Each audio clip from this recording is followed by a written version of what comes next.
الباب ما قرعته غير الريح في الليل العميق. الباب ما قرعته غير الريح في الليل العميق. الباب ما قرعته كفك. أين كفك والطريق؟ نائم بحار بيننا، مدن صحارى من ظلام. الريح تحمل لي صدى القبلات منها كالحريق، من نخلة يعدو إلى أخرى ويزهو في الغمام.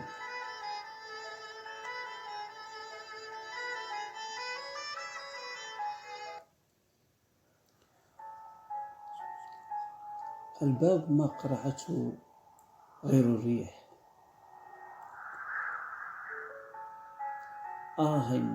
لعل روحا في الرياح هامت تمر على المرافق أو محطات القطار لتسائل الغرباء عني، عن غريب أمس راح يمشي على قدمين وهو اليوم يزحف في انكسار.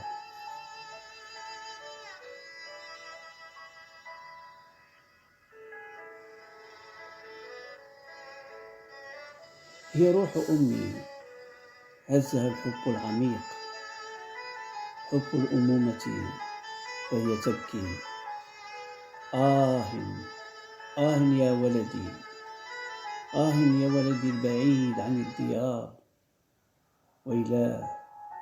ويلاه كيف تعود وحدك لا دليل ولا رفيق.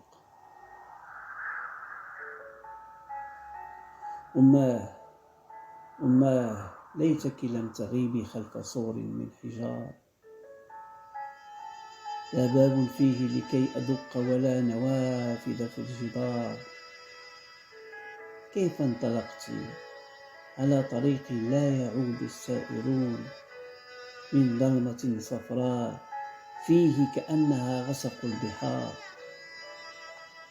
كيف انطلقت بلا وداع، فالصغار يولولون، يتراكضون على الطريق، ويفزعون فيرجعون، ويسائلون الليل عنك وهم بعودك في انتظار.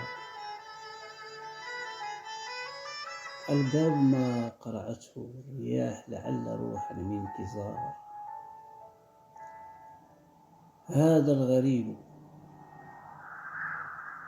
هذا الغريب هو ابنك السهران يحرقه الحنين. أماه ليتك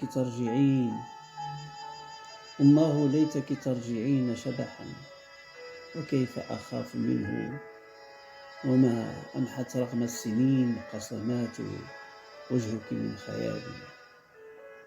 أين أنت أتسمعين صرخات قلبي وهو يذبحه الحنين إلى العراق. الباب تقرعه الرياح، تهب من أبد الفراق. يا رب.